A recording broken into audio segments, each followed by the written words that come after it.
Mga Buhat Kapitulo 24.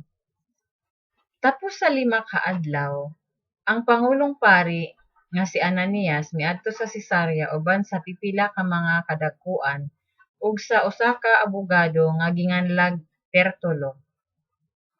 Miatubang sila kang Gobernador Felix ug mipasaka sa ilang sumbong batok kang Pablo.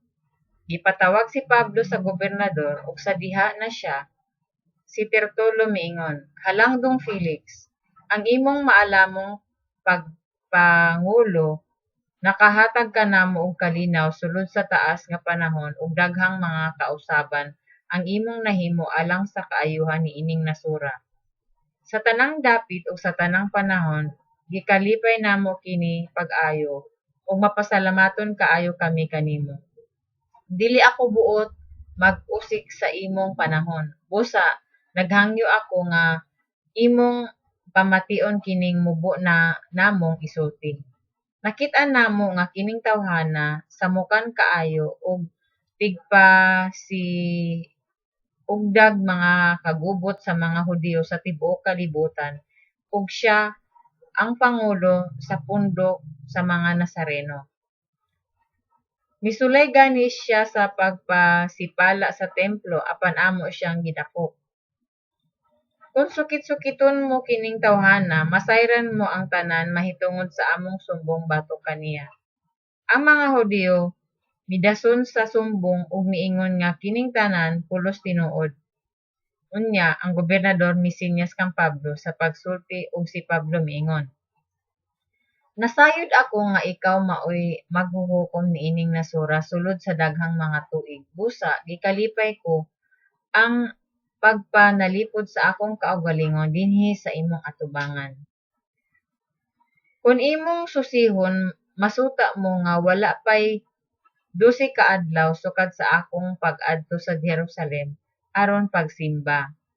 Ang mga Hudiyo dili makapamatuod nga nakiglantugi ako kang bisan kinsa dito sa templo ug dili sila makapamatuod nga nagpagubot ako sa katawhan didto sa mga sinagoga ug bisan diing dapita sa syudad.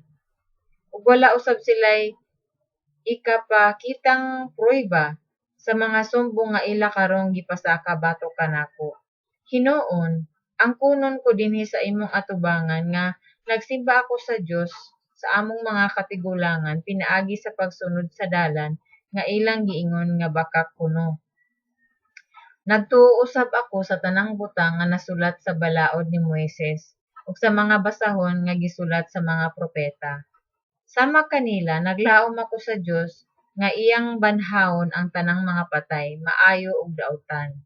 Busa, kanunay kong gipaningkamutan ang pagbaton og malinis nga tanlag atubangan sa Dios ug sa mga tawo.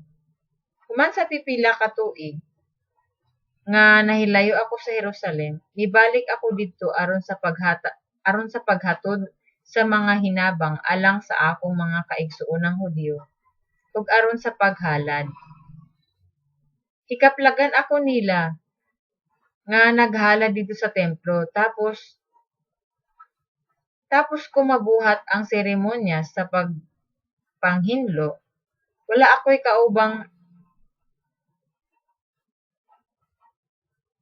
ako'y kaubang mga tao ug walay kasamok nga nahitabo. Apan didto'y pipila ka mga Hudiyo nga taga-lalawigan sa Asya. Kadto unta sila ang angay nga moatubang kanimo ug mopasaka sa ilang sumbong kung ugaling may ikasumbong man sila batok kanako. O ipasulti ba hinuon niining mga tawhana nga sala nga akong nahimo sa dihang miatubang ako sa labang hukmanan. Apan tinuod nga sa dihang miatubang ako kanila, miingon ako gihusay karon sa inyong atubangan tungod lamang kay nagtuo ako nga banhawon ang mga patay. Unya si Felix nga nasayod kaayo mahitungod sa dalan, mitapos sa husay, miingon siya kanila, "Hukman ko ang inyong kaso inig-abot ni Komandante Lysias." Unya gisugon niya ang kapitan nga gitugyanan kang Pablo nga pabantayan siya apan hatagan lang og diyutayng kagawasan og tugutan ang iyang mga higala sa paghatag sa iyang mga gikinahanglan. Tapos sa pipila ka adlaw, niabot si Felix uban sa iyang asawa nga si Drusilla nga usa ka Hudiyo. Unya gipatawag si Pablo ni Felix ug namati siya kaniya nga nagsaysay mahitungod sa pagtuo kang Kristo Jesus.